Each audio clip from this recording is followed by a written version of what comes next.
जय हिंद दोस्तों, Sandeep tricky math special YouTube channel में आप सभी का स्वागत है। तो बिहार पुलिस मद निषेध 2023 के लिए यह सामान्य विज्ञान का प्रैक्टिस सेट नंबर दूसरा है। अगर दोस्तों इस सीरीज को एग्ज़ाम तक अगर रेडी कर लेते हैं तो आपसे जो है सामान्य विज्ञान से एक भी प्रश्नोत्तर अब छूटने वाले नहीं है। ये जो क्लास है आपको डेली 7:30 बजे लाइव कराई जाएगी, तो आपसे भी अधिक से अधिक जुड़ने का प्रयास कीजिएगा। तो चलिए दोस्तों सेशन को स्टार्ट करते हैं और देखते हैं हम लोग बारी बारी से प्रश्न को। और यहाँ पे फर्स्ट प्रश्न है कि तत्वों का सबसे पहले वर्गीकरण किया था रदरफोर्ड, डोबेर, रेनर, मेंडलीफ या डी है इनमें से कोई नहीं। तो आपसे भी अधिक से अधिक आंसर देने का प्रयास कीजिएगा। तो देखिए तत्वों का जो सबसे पहले वर्गीकरण जो किया गया था वह डोबेरिनर के द्वारा जो है वह किया गया था, जो कि ऑप्शन नंबर बी इसका राइट आंसर हो जाएगा। B is the right answer for this question. और यहाँ पे प्रश्न है, काफ़ी महत्वपूर्ण ये सवाल है कि वह सबसे छोटा कण जिसमें उस तत्व के सभी गुण वर्तमान हो वह कौन सा तत्व होता है। ठीक है, क्या परमाणु होता है, अणु या यौगिक या डी ही इनमें से कोई नहीं। तो यह सिर्फ परमाणु ही होता है। इसका राइट आंसर हो जाएगा ऑप्शन नंबर ए जो है इस प्रश्न का राइट आंसर हो जाएगा। और यहाँ पे प्रश्न है कि किसी तत्व के गुणों को प्रदर्शित करता है, तो यह इसका राइट आंसर क्या होगा कि किसी तत्व के गुणों को कौन सा जो है वह प्रदर्शित करता है। क्या परमाणु क्रमांक होता है, या परमाणु भार होते हैं, या अणु भार, या तुल्यांकी भार होता है। देखिए यह जो इसके गुणों को प्रदर्शित करता है वह उसके परमाणु क्रमांक ही जो है वह पूर्ण रूप से इसको प्रदर्शित करता है, इसके गुण को। यानी कि इसका राइट आंसर हो जाएगा ऑप्शन नंबर ए। ये जो इस प्रश्न का राइट आंसर हो जाएगा। और यहाँ पे प्रश्न है कि हैलोजन में सर्वाधिक प्रभावशाली ऑक्सीकर्ता कौन सा हो जाएगा। दोस्तों अगर ऑक्सीकर्ता अगर सबसे पहले कहेगा तो हम लोग किसके साथ हम लोग जाएंगे। तो देखिए दोस्तों इसमें क्या, अगर ऑक्सीकरण अगर रहता तो ये फ्लोरीन जो है इस प्रश्न का राइट आंसर हो जाएगा। अगर वहीं पर अगर अवकरण रहता, अवकरण, तो वहाँ पे हम लोग आयोडीन के साथ जाते दोस्तों। अवकरण रहता तो आयोडीन होता। अगर यहाँ पे प्रश्न में ऑक्सीकरण है तो फ्लोरीन जो है इस प्रश्न का राइट आंसर हो जाएगा। इसे हम लोग जो है हैलोजन तत्व के नाम से भी जानते हैं, यानी कि वर्ग 17 के तत्वों को हैलोजन ग्रुप के नाम से भी जाना जाता है। और यहाँ पे जो ब्रोमीन आप देख रहे होंगे, आप सभी को मालूम होगा कि अधातु रहते हुए भी यह जो है कमरे के ताप पर जो है यह द्रव अवस्था में पाया जाता है। तो इसका जो राइट आंसर हो जाएगा वह ऑप्शन नंबर जो सी है इस प्रश्न का सही आंसर हो जाएगा। और यहाँ पे 5 नंबर प्रश्न है कि स्वर्ण किस पदार्थ में घुल जाता है। यानी कि यहाँ पे जो सोना होता है, आप लोग जब आभूषण बनवाने जब जाते होंगे तो वहाँ पे एक कटोरी टाइप इस प्रकार से आप देखते होंगे। तो उसमें जो है इस कटोरी में कौन सा जो है वह पदार्थ रहता है। तो क्या हाइड्रोक्लोरिक अम्ल रहता है, नाइट्रिक अम्ल रहता है, एक्वारेजिया रहता है, या एसिटिक अम्ल रहता है। तो जो उस कटोरी में जो अम्ल रहता है, तो उसमें देखिए जो जब सोना किस पदार्थ में घुल जाता है तो वह उसमें जो है वह रहता है एक्वारेजिया, जो कि इस प्रश्न का राइट आंसर हो जाएगा ऑप्शन नंबर सी जो इस प्रश्न का राइट आंसर हो जाएगा। अगर 20 से 25 मिनट अगर उस अम्ल में अगर रख दिया जाए अगर सोना को, तो वह सीधा पिघल कर जो है द्रव अवस्था में जो है वह हो जाता है। तो इसका राइट आंसर हो जाएगा ऑप्शन नंबर सी। और यहाँ पे प्रश्न है कि सीने बार किसका अयस्क होता है। तो यहाँ पे इसका राइट आंसर क्या होगा दोस्तों कि सीने बार जो है वह किसका अयस्क होता है। तो इसका जो राइट आंसर हो जाएगा 6 का, वह पारा का होता है। इसका राइट आंसर हो जाएगा ऑप्शन नंबर ए। और पारा का एक खास बात होता है कि यह जो है धातु रहते हुए भी जो है कमरे के ताप पर जो है वह द्रव अवस्था में पाया जाता है। पारा जो है इस प्रश्न का राइट आंसर हो जाएगा। और यहाँ पर देख सकते हैं कि 7 प्रश्न क्या कह रहा है कि पटाखों के फटने के बाद दिखाई देने वाला चमकीला रंग किसके कारण होता है। तो सोडियम होता है, गंधक होता है, मैग्नीशियम या स्ट्रांसियम होता है। तो यहाँ पे 4 ऑप्शन आपको दिया गया है। तो इसका राइट आंसर क्या होगा कि पटाखों के फटने के बाद दिखाई देने वाला चमकीला रंग किसके कारण होता है। तो इस प्रश्न का जो राइट आंसर होने वाला है वह इसका राइट आंसर हो जाएगा ऑप्शन नंबर डी, यानी कि स्ट्रांसियम जो है इस प्रश्न का सही आंसर हो जाएगा। डी इज इसका जो है वह सही आंसर हो जाएगा। और यहाँ पे प्रश्न आप देख रहे होंगे कि किसके निष्कर्षण हेतु साइनाइड विधि प्रयुक्त होता है। यहाँ पे चांदी, मैंगनीज, तांबा और जास्ता यहाँ पे दिया गया है। तो इस प्रश्न का राइट आंसर क्या होगा कि किसके निष्कर्षण हेतु साइनाइड विधि का जो है प्रयुक्त होती है। तो इसका जो सही आंसर हो जाएगा 8 का, वह इसका राइट आंसर हो जाएगा चांदी। चांदी जो है इस प्रश्न का राइट आंसर हो जाएगा। और यहाँ पे चांदी की एक खास बात होती है, या विद्युत का सबसे अच्छा चालक भी होता है। विद्युत का जो है वह सबसे अच्छा जो चालक होता है वह चांदी ही होता है, याद रखिएगा। तो इस प्रश्न का राइट आंसर हो जाएगा ऑप्शन नंबर ए। अगर इस सीरीज को दोस्तों अच्छे से तैयारी कर लेते हैं तो विज्ञान सेक्शन से आपसे जो है एक भी प्रश्नोत्तर छूटने वाले नहीं है दोस्तों। इसके अंदर से ही जो है आपके एग्जाम में आने वाले हैं। तो आप सभी निश्चिंत रहिए और यहीं से जो है आपके एग्जाम में आने वाले हैं। और यहाँ पे प्रश्न है कि नाइट्रोजन का विस्फोटक यौगिक कौन सा हो जाएगा। अगर इसका जो है पीडीएफ लेना चाहते हैं, यानी कि पीडीएफ लेकर आप प्रैक्टिस करना चाहते हैं, तो टेलीग्राम ग्रुप का जो लिंक है आपको डिस्क्रिप्शन बॉक्स में दिया जाएगा। वहाँ से आप टेलीग्राम ग्रुप से ज्वाइन होकर इसका पीडीएफ जो है डाउनलोड करके आप प्रैक्टिस कर सकते हैं कभी भी दोस्तों, ठीक है। तो आप पीडीएफ जरूर ही डाउनलोड करके प्रैक्टिस कर लीजिएगा। इससे क्या होगा कि आपको 100 to 100% जो है आपको याद हो जाएगा। और यहाँ पे प्रश्न था कि नाइट्रोजन का विस्फोटक यौगिक इनमें से कौन सा हो जाएगा। जब भी दोस्तों इस प्रकार से क्वेश्चन रहेगा कि नाइट्रोजन का विस्फोटक यौगिक इनमें से कौन सा हो जाएगा, तो इसका जो सही आंसर हो जाएगा 9 का, वो हो जाएगा ऑप्शन नंबर ए, NCl3 होता है, NCl3, जो कि इस प्रश्न का राइट आंसर हो जाएगा ऑप्शन नंबर ए जो है इस प्रश्न का सही आंसर हो जाएगा। और ये क्वेश्चन जो है वह एग्जाम में पूछा जाता है कि विद्युत हीटर में वह किस तार का जो है वह प्रयुक्त किया जाता है। हीटर में जो है वह किस तार का प्रयुक्त किया जाता है। कमेंट बॉक्स में आपका आंसर जरूर ही आना चाहिए कि विद्युत हीटर में किस तार का जो है वह प्रयुक्त किया जाता है। और यहाँ पे 10वां प्रश्न भी आपके सामने आ चुका है कि हवा के वास्तविक जलवाष्प की मात्रा को क्या कहते हैं। तो यहाँ पे इसका राइट आंसर क्या होगा दोस्तों कि हवा के वास्तविक जलवाष्प की मात्रा को क्या कहते हैं। तो इसका 10 का राइट आंसर जो हो जाएगा वह परम आर्द्रता कहते हैं। इसका जो सही आंसर हो जाएगा वह ऑप्शन में जो यहाँ पे जो डी है इस प्रश्न का राइट आंसर हो जाएगा। और यहाँ पे प्रश्न है कि मानव निर्मित प्रथम रेशा कौन सा था, यानी कि जो मानव के द्वारा जो निर्मित किया गया था रेशा वह इनमें से कौन सा हो जाएगा। तो इसका जो सही आंसर हो जाएगा 11th का, वह हो जाएगा नाइलॉन। नाइलॉन जो है इस प्रश्न का सही आंसर हो जाएगा। जो बी ऑप्शन है इस प्रश्न का राइट आंसर हो जाएगा। और यहाँ पे 150 डिग्री सेल्सियस तक गर्म होने पर यूरिया देता है। आपको याद होगा कि सबसे पहले जो है वह यूरिया का जो है वह प्रयोगशाला में ज्ञात किया गया था दोस्तों, याद रखिएगा। यूरिया का जो है सबसे पहले प्रयोगशाला में ज्ञात किया गया था। और यहाँ पे इसका राइट आंसर क्या होगा कि 150 डिग्री सेल्सियस तक गर्म होने पर यूरिया देता है। तो इसका जो सही आंसर हो जाएगा 12 का, वह वायुरेट जो है इस प्रश्न का राइट आंसर हो जाएगा, जो कि डी जो है इस प्रश्न का सही आंसर हो जाएगा। और यहाँ पे प्रश्न है कि रेडियोथेरेपी में उपयोग होने वाली नोबल गैस इनमें से कौन सा हो जाएगा। यहाँ पे इस प्रश्न का राइट आंसर क्या होगा कि रेडियोथेरेपी में उपयोग होने वाली नोबल गैस इनमें से कौन सा हो जाएगा। तो इसका जो सही आंसर हो जाएगा यहाँ पे 13 प्रश्न का, वह हो जाएगा ऑप्शन नंबर बी, यानी कि रेडॉन जो है इस प्रश्न का सही आंसर हो जाएगा। जो यहाँ पे जो बी ऑप्शन है इस प्रश्न का राइट आंसर हो जाएगा।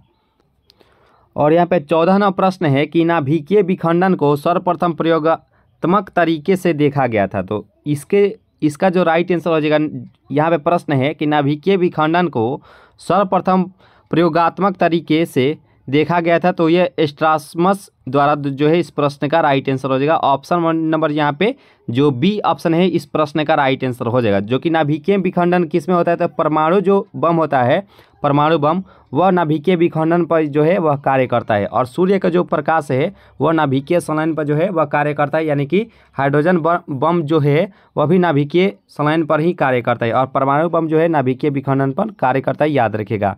तो इस प्रश्न का जो राइट आंसर हो जाएगा ऑप्शन नंबर बी। और यहाँ पे 15वां प्रश्न है कि जास्ता जो है निम्न मिश्र धातु में उपस्थित नहीं है। यहाँ पे उपस्थित नहीं पूछा गया है। तो यहाँ पे इसका जो सही आंसर हो जाएगा वह इसका राइट आंसर हो जाएगा कांसा। कांसा जो है इस प्रश्न का राइट आंसर हो जाएगा। 15वां प्रश्न का जो राइट आंसर हो जाएगा वह हो जाएगा ऑप्शन नंबर बी। और एक क्वेश्चन दोस्तों पूछ लिया जाता है कि पीतल का मिश्र धातु कौन कौन सा होता है। तो एक आपको याद होगा कि पीताजी अगर याद होगा तो आप सभी को पीतल का जो है मिश्र धातु आराम से जो है वह याद हो जाएगा। पी से पीतल, त से तांबा और ज से जास्ता, यानी कि पीतल का जो मिश्र धातु हो जाएगा वह तांबा और जास्ता हो जाएगा, याद रखिएगा। तो पी से पीतल, त से तांबा और ज से जास्ता, यानी कि पीतल का जो मिश्र धातु हो जाएगा वह तांबा और जास्ता ही होता है, याद रखिएगा। और यहाँ पे प्रश्न 16वां प्रश्न आप देख रहे होंगे स्क्रीन पर, जो कि काफ़ी महत्वपूर्ण ये सवाल है कि निम्न में सर्वाधिक परिस्थिति अनुकूलन ईंधन कौन सा हो जाएगा। तो यहाँ पे इसका राइट आंसर क्या होगा दोस्तों कि सर्वाधिक पारिस्थितिक अनुकूलन ईंधन इनमें से कौन सा हो जाएगा। तो यहाँ पे 16 नंबर प्रश्न का जो राइट आंसर हो जाएगा वह हाइड्रोजन इसका राइट आंसर हो जाएगा। हाइड्रोजन जो है इस प्रश्न का राइट आंसर हो जाएगा और इसे जो है भविष्य का ईंधन भी कहा जाता है। ठीक है, तो हाइड्रोजन जो है इस प्रश्न का राइट आंसर हो जाएगा। और यहाँ पे 17वां प्रश्न भी आप सभी के सामने उपस्थित हो चुका है कि त्वरित चालक निर्मित होते हैं तांबा से, एल्यूमिनियम से, लोहा से या इस्पात से। तो यहाँ पे बताना है कि त्वरित चालक जो है वह निर्मित होते हैं। देखिए 17वां प्रश्न का जो राइट आंसर हो जाएगा वह तांबा से होते हैं, याद रखेगा। इस प्रश्न का सही आंसर हो जाएगा ऑप्शन नंबर ए, ये जो इस प्रश्न का राइट आंसर हो जाएगा। और एक दोस्तों लोहा का मुख्य यस्क भी पूछ लिया जाता है कि लोहा का जो है मुख्य यस्क कौन सा होता है। तो जब भी दोस्तों अगर मुख्य यस्क कहेगा तो वह हेमेटाइट होता है। हेमेटाइट जो है वह लोहा का मुख्य यस्क होता है। और एल्यूमिनियम का कौन सा होता है तो वह बॉक्साइट होता है, याद रखेगा। तो इस प्रश्न का राइट आंसर हो जाएगा ऑप्शन नंबर ए, ये जो इस प्रश्न का सही आंसर हो जाएगा। और यहाँ पे प्रश्न है कि प्रकाश की गति न्यूनतम होगी जब वह गुजरेगी। अब वैसे बात करें प्रकाश की जो चाल होती है वह 3 × 10⁸ मीटर पर सेकेंड होता है, जो कि निर्वात में होती है, याद रखिएगा। तो यहाँ पे बताना है कि प्रकाश की गति न्यूनतम यानी कि सबसे कम यहाँ पे किस माध्यम से जब गुजरेगी तो होगी। तो इसका जो राइट आंसर हो जाएगा 18वां प्रश्न का राइट आंसर अब तक आप दे दिए होंगे कि कांच जो है इस प्रश्न का राइट आंसर हो जाएगा। जो सी ऑप्शन है इस प्रश्न का सही आंसर हो जाएगा। C is the right answer for this question, यानी कि कांच यानी कि ग्लास जो इस प्रश्न का सही आंसर हो जाएगा। तो उम्मीद करते हैं यहाँ तक जो सेशन है आप सभी को अच्छी लगी होंगी। दोस्तों अगर लग रही होंगी तो लाइक जरूर कीजिएगा दोस्तों, और अगर चांस से अगर नए जुड़े हों तो जरूर ही सब्सक्राइब कर लीजिएगा। और यहाँ पे प्रश्न के रेडियम प्राप्त होता है तो गैलेना से, हेमेटाइट से, पिच ब्लेंड से या बॉक्साइट से। दोस्तों यहाँ पे रेडियम का बात किया गया है तो इसका जो सही आंसर हो जाएगा 19 का वह हो जाएगा ऑप्शन नंबर सी, यानी कि पिच ब्लेंड से जो है इस प्रश्न का राइट आंसर हो जाएगा। हेमेटाइट जो तो ये तो लोहा हो जाएगा और बॉक्साइट जो है यहाँ पे एल्यूमिनियम हो जाएगा। तो यहाँ पे रेडियम का बात किया गया है तो यहाँ पे ऑप्शन नंबर यहाँ पे जो सी ऑप्शन है इस प्रश्न का राइट आंसर हो जाएगा। और यहाँ पे 20वां प्रश्न आपके सामने आ चुका है कि हेनरी जो है वह किसका इकाई होता है, यानी कि हेनरी जो है वह किसका मात्रक होता है। विद्युत धारिता, चुंबकीय क्षेत्र, प्रतिरोध या प्रेरकत्व। जब भी दोस्तों हेनरी का बात किया जाता है तो इसे बड़े एच से सूचित करते हैं। और हेनरी जो मात्रक होता है तो वह स्व प्रेरकत्व या अनन्य प्रेरण का जो है वह मात्रक होता है, यानी कि प्रेरकत्व जो है इस प्रश्न का राइट आंसर हो जाएगा। जो यहाँ पे जो सी ऑप्शन है इस प्रश्न का राइट आंसर हो जाएगा। और धारिता की बात करें तो धारिता का जो मात्रक हो जाएगा वह फैराड होता है, याद रखेगा। फैराडे जो है वह इसका मात्रक होता है जो कि इसे हम लोग बड़े एफ से सूचित करते हैं। प्रतिरोध का मात्रक ओम होता है, जिसे उल्टा लोटा से हम लोग सूचित करते हैं। आपको याद रहेगा प्रतिरोध का मात्रक जो है वह ओम होता है। और जो दोस्तों आपसे एक सवाल है कि धारा का जो है वह मात्रा क्या होता है। कमेंट बॉक्स में आपका आंसर जरूर ही आना चाहिए कि धारा का जो है वह मात्रा क्या होता है। तो इस प्रश्न का जो राइट आंसर हो जाएगा वह ऑप्शन नंबर जो सी ऑप्शन है इस प्रश्न का राइट आंसर हो जाएगा। सेशन अगर अच्छी लग रही हो तो जरूर ही लाइक कीजिएगा दोस्तों। और यहाँ पे प्रश्न है कि 1 जूल कितने कैलोरी के बराबर होता है। थोड़ा सा यहाँ पे जूल के बारे में बताना चाहते हैं कि ऊर्जा का जो मात्रक होता है, ऊर्जा का मात्रक वह इसे जूल में मापते हैं, यानी कि साधारण में इसे जूल में मापते हैं। दोस्तों याद रखिएगा जूल इसका मात्रक होता है। और ऊर्जा का जो अगर व्यावसायिक मात्रक अगर कहेगा, व्यावसायिक मात्रक कहे या सबसे बड़ा अगर मात्रक कहे ऊर्जा का तो वह किलोवाट घंटा होता है। आप सभी को जरूर ही मालूम होगा। तो याद रखिएगा सबसे बड़ा जो मात्रक होता है वह किलोवाट घंटा इसका मात्रक होता है। और ऊर्जा का साधारण अगर मात्रा अगर कहे दोस्तों, यानी कि इसका मात्रक कहे तो वो जूल में मापा जाता है, याद रखिएगा। तो इसका जो अभी तो इसका आंसर अभी नहीं हम लोग जाने हैं कि यहाँ पे बताना है कि 1 जूल कितने कैलोरी के बराबर होता है।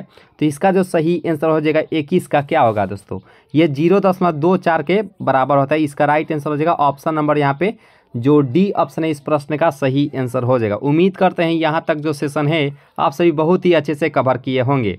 और यहाँ पे प्रश्न है कि पानी का अणु भार होता है तो 16 एटॉमिक मास यूनिट, यानी कि 18 AMU। और यहाँ पे 4 ऑप्शन आपको दिया गया है, ठीक है। तो देखिए पानी का जब भी दोस्तों अगर अणु भार का अगर बात किया जाए तो इसका जो सही आंसर हो जाएगा 22 का वह हो जाएगा ऑप्शन नंबर बी, यानी कि 18 एटॉमिक मास यूनिट के बराबर होता है। यानी कि इसका राइट आंसर हो जाएगा ऑप्शन नंबर बी जो है इस प्रश्न का सही आंसर हो जाएगा। और यहाँ पे प्रश्न है कि MKS पद्धति में बल की इकाई क्या होता है, यहाँ के MKS पद्धति में कहा गया है। ठीक है, तो डाइन होता है, न्यूटन होता है, फ्लक्स होता है या पाउंड होता है। तो यहाँ पे MKS पद्धति में बल का इकाई क्या होता है, तो इसका जो सही आंसर हो जाएगा यहाँ पे 23 का, वह हो जाएगा ऑप्शन नंबर बी, यानी कि यहाँ पे न्यूटन जो है इस प्रश्न का राइट आंसर हो जाएगा ऑप्शन नंबर बी। अगर CGS पद्धति में अगर कहा था CGS, तो वह डाइन होता है, याद रखिएगा दोस्तों। बल का जो मात्रक इकाई हो जाता है CGS पद्धति में, तो वह डाइन ही होता है, याद रखिएगा।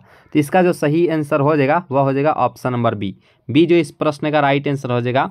और यहाँ पे प्रश्न है कि शरीर में ऊतकों का निर्माण होता है, तो यहाँ पे इस प्रश्न का राइट आंसर क्या होगा दोस्तों, कि शरीर में जो है वह ऊतकों का निर्माण किससे होता है, कैल्शियम से होता है, वसा से होता है, प्रोटीन से होता है या विटामिन से होता है।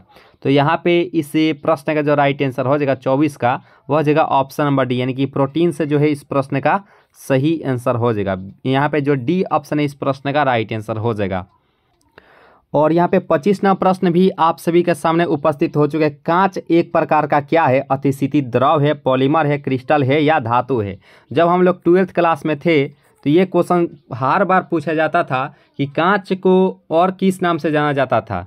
तो देखिए दोस्तों, कांच को जो है अतिशीतित द्रव के नाम से भी जाना जाता है, याद रखिएगा। तो यहाँ पे इस प्रश्न का जो राइट आंसर हो जाएगा यहाँ पे वह ऑप्शन नंबर ए जो है इस प्रश्न का सही आंसर हो जाएगा। कांच को जो है अतिशीतित द्रव के नाम से भी जाना जाता है, याद रखिएगा। तो यहाँ पे जो ए ऑप्शन है इस प्रश्न का राइट आंसर हो जाएगा। और यहाँ पे 26वां प्रश्न है कि इंटीग्रेटेड सर्किट चिप पर किसकी परत होती है, तो सिलिकॉन की, निकिल की, कॉपर की या आयरन की। तो इंटीग्रेटेड सर्किट चिप पर जो है किसकी परत होती है, तो यहाँ पे इसका जो सही आंसर हो जाएगा 26 का, वह हो जाएगा सिलिकॉन की होती है, याद रखिएगा। इसका जो राइट आंसर हो जाएगा ऑप्शन नंबर यहाँ पे जो ए ऑप्शन इस प्रश्न का सही आंसर हो जाएगा। सेशन अगर अच्छी लग रही हो तो लाइक ज़रूर ही कीजिएगा, और अगर चैनल से अगर नए जुड़े हो तो ज़रूर ही सब्सक्राइब कर लीजिएगा। इसका जो PDF है आपको टेलीग्राम ग्रुप से ज्वाइन होते हैं तो आपको PDF ये मिल जाएगा दोस्तों आंसर की के साथ, जहाँ से आप डाउनलोड करके आप प्रैक्टिस कर सकते हैं कभी भी दोस्तों। टेलीग्राम का जो लिंक है वह इसी वीडियो के नीचे डिस्क्रिप्शन बॉक्स में दिया गया है। और यहाँ पे प्रश्न है कि चुंबकीय डिस्क पर किस पदार्थ की परत होती है। यहाँ पे इस प्रश्न का राइट आंसर क्या होगा दोस्तों, कि चुंबकीय डिस्क पर जो है वह किस पदार्थ की जो है वह परत होती है। तो 27वां प्रश्न का जो राइट आंसर हो जाएगा वह आयरन ऑक्साइड की ही होती है, याद रखिएगा। इसका जो राइट आंसर हो जाएगा वह राइट आंसर हो जाएगा ऑप्शन नंबर ए। और यहाँ पे पीयूष ग्रंथि स्थित होता है, ये सभी को मालूम होगा कि पीयूष ग्रंथि जो स्थित रहता है वह सभी को मालूम होगा कि वह इसका राइट आंसर हो जाएगा ऑप्शन नंबर बी, यानी कि सिर में जो है वह उपस्थित रहता है। जो कि मान लीजिए ये हमारा सिर है तो वह पीछे जो है वह पीयूष ग्रंथि जो है वह उपस्थित रहता है। ठीक है, इसका जो राइट आंसर हो जाएगा ऑप्शन नंबर बी दोस्तों। इसे पीयूष ग्रंथि के जो है वह मास्टर ग्लैंड के नाम से भी जाना जाता है, यानी कि मास्टर ग्रंथि के भी नाम से जाना जाता है, याद रखिएगा दोस्तों। इसका राइट आंसर हो जाएगा ऑप्शन नंबर बी। और यहाँ पे 29वां प्रश्न है कि विटामिन ई की कमी से होता है। तो इससे रिलेटेड हम लोग 5 से 6 हम लोग जानेंगे दोस्तों विटामिन की कमी से, दोस्तों याद रखिएगा। देखिए यहाँ पे विटामिन ई की बात करें तो ये इसका जो राइट आंसर हो जाएगा वह नपुंसकता होता है, यानी कि नहीं होता है कि बांझपन, इसे नपुंसकता यानी कि बांझपन इसे कहते हैं दोस्तों, याद रखिए दोस्तों बांझपन। और इसका जो राइट आंसर हो जाएगा वह ऑप्शन नंबर यहाँ पे जो डी ऑप्शन है इस प्रश्न का राइट आंसर हो जाएगा। और बेरी किसके कमी से होता है, तो विटामिन बी के कमी से होता है बेरी दोस्तों, याद रखेगा। और रतौंधी किसके कारण होता है, तो विटामिन ए के कमी से रतौंधी होता है।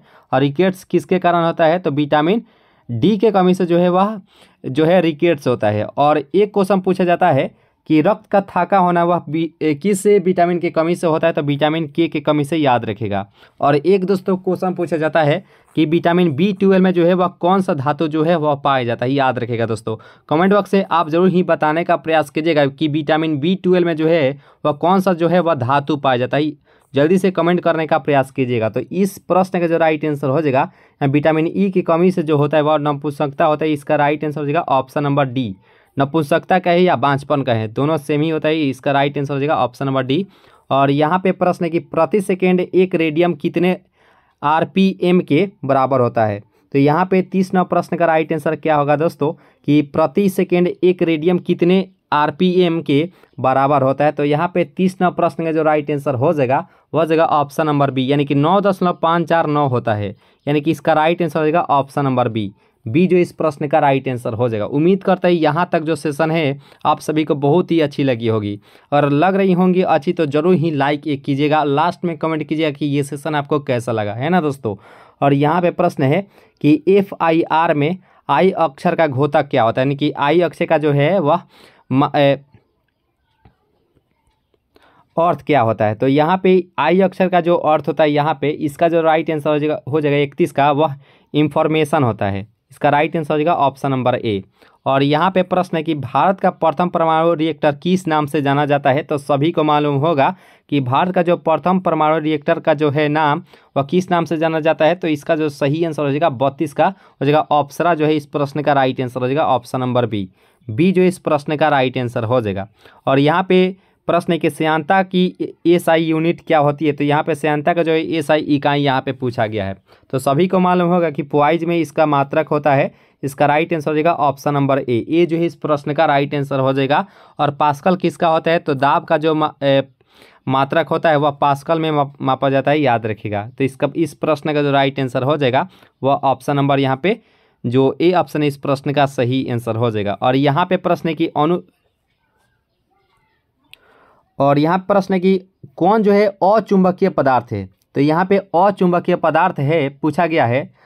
तो ये पीतल के साथ हम लोग जाएंगे जो कि इस प्रश्न का राइट आंसर हो जाएगा। अगर वहीं पे कहा था कि लोहा, इसमें से कौन सा जो है पदार्थ है वह लौह चुंबकीय पदार्थ है, तो लोहा निकेल कोबाल्ट होता है, याद रखेगा दोस्तों। यानी कि लोहा यानी कि Fe, Ni और CO, लोहा निकेल कोबाल्ट जो है वह लौह चुंबकीय पदार्थ होता है, याद रखें। यानी फेरोमैग्नेटिक सब्सटेंस होते हैं। इस प्रश्न का राइट आंसर हो जाएगा अचुंबकीय पदार्थ यहाँ पे पूछा गया है। तो इसका राइट आंसर हो जाएगा ऑप्शन नंबर डी, पीतल जो है इस प्रश्न का राइट आंसर हो जाएगा।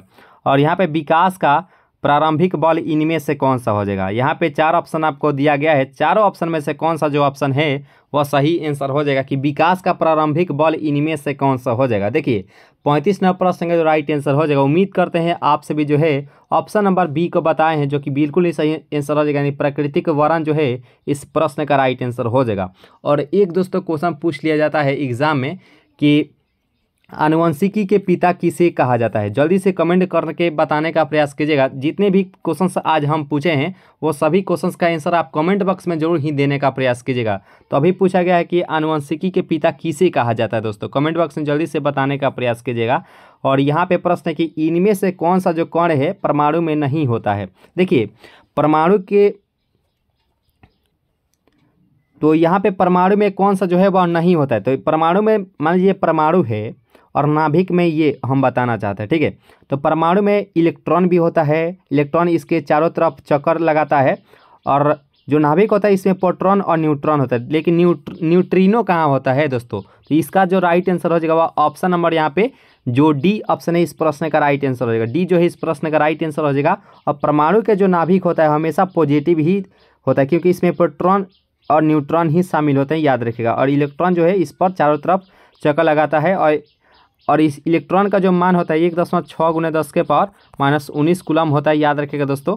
ये इलेक्ट्रॉन जो आवेश होता है, आवेश वह इसका राइट आंसर हो जाएगा, ठीक है। इलेक्ट्रॉन और प्रोटॉन के लिए पॉजिटिव होता है, न्यूट्रॉन पर तो कोई आवेश ही नहीं होता है, और प्रोटॉन के लिए पॉजिटिव होता है, याद रखिएगा। तो इस प्रश्न का जो राइट आंसर हो जाएगा न्यूट्रिनो जो है इस प्रश्न का सही आंसर हो जाएगा डी। और डायनेमो का कार्य सिद्धांत आधारित होता है। यहाँ पे काफ़ी महत्वपूर्ण ये सवाल है कि डायनेमो का सिद्धांत आधारित होता है। तो यहाँ पे 4 ऑप्शन आपको दिया गया है, इसका राइट आंसर क्या होगा। देखिए 37 नंबर प्रश्न का जो राइट आंसर हो जाएगा और फैराडे का नियम इस प्रश्न का राइट आंसर हो जाएगा ऑप्शन नंबर यहाँ पे जो बी ऑप्शन है इस प्रश्न का सही आंसर हो जाएगा। जो बी ऑप्शन है इस प्रश्न का राइट आंसर हो जाएगा। और यहाँ पे प्रश्न है कि आइंस्टीन समीकरण E = mc² में C कौन क्या दर्शाता है। यहाँ पे C यहाँ पे बताना है कि C जो है वह इनमें से क्या दर्शाता है। तो इसका जो सही आंसर हो जाएगा 38 का वह हो जाएगा ऑप्शन नंबर बी, प्रकाश का वेग। इसमें प्रकाश का जो वेग होता है यानी कि चाल, यहाँ पे हम लोग जब न्यूमेरिकल सवाल बनाते थे तो उसमें इसमें प्रकाश की जो चाल है वह 3 × 10 के पावर 8 मीटर पर सेकेंड ही इसमें लिया जाता है, ठीक है। तो यहाँ पे इस प्रश्न का राइट आंसर हो जाएगा ऑप्शन नंबर यहाँ पे जो बी ऑप्शन है इस प्रश्न का सही आंसर हो जाएगा। और एम जो है वह मास होता है यानी कि द्रव्यमान होता है, याद रखिएगा। तो इसका राइट आंसर हो जाएगा ऑप्शन नंबर बी। और यहाँ पे प्रश्न है कि प्रथम बार मंगल ग्रह पर उतरने वाला अंतरिक्ष यान इनमें से कौन सा हो जाएगा। तो आप सभी को मालूम होगा कि कि प्रथम बार मंगल ग्रह पर उतरने वाला अंतरिक्ष यान इनमें से कौन सा हो जाएगा। तो इसका जो सही आंसर हो जाएगा यहाँ पे 39 का, वो हो जाएगा ऑप्शन नंबर सी, यानी कि पाथफाइंडर जो है इस प्रश्न का सही आंसर हो जाएगा।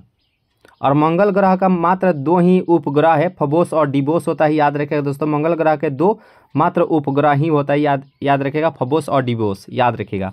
और यहाँ पे प्रश्न कि 1 पाउंड में कितना आउंस होता है। यहाँ पे इस प्रश्न का राइट आंसर क्या होगा कि 1 पाउंड में कितना आउंस होता है।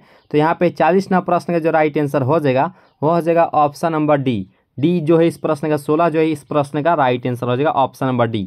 और यहाँ पे प्रश्न है कि 1 लीटर बराबर कितना गैलन होता है। तो यहाँ पे 41 नंबर प्रश्न का राइट आंसर क्या होगा कि 1 लीटर बराबर कितना गैलन होता है। तो यहाँ पे 41 नंबर प्रश्न का राइट आंसर हो जाएगा ऑप्शन नंबर ए जो इस प्रश्न का सही आंसर हो जाएगा, यानी कि 0.2642 गैलन ही होता है। इसका राइट आंसर हो जाएगा ऑप्शन नंबर ए। और यहाँ पे प्रश्न है कि द्रवों की श्यानता को मापने वाला यंत्र क्या कहलाता है। यहाँ पे इसका राइट आंसर क्या होगा दोस्तों कि द्रवों की श्यानता को मापने वाला यंत्र क्या कहलाता है। तो इसका जो सही आंसर हो जाएगा 42 का, वह हो जाएगा ऑप्शन नंबर बी, यानी कि 20 को मीटर जो है इस प्रश्न का सही आंसर हो जाएगा ऑप्शन नंबर बी जो है इस प्रश्न का राइट आंसर हो जाएगा दोस्तों। तो इस प्रकार से इस महत्वपूर्ण सेशन को यहीं पे ख़त्म किया जाता है। और लास्ट में ज़रूर कमेंट कीजिएगा कि ये सेशन आपको कैसा लगा।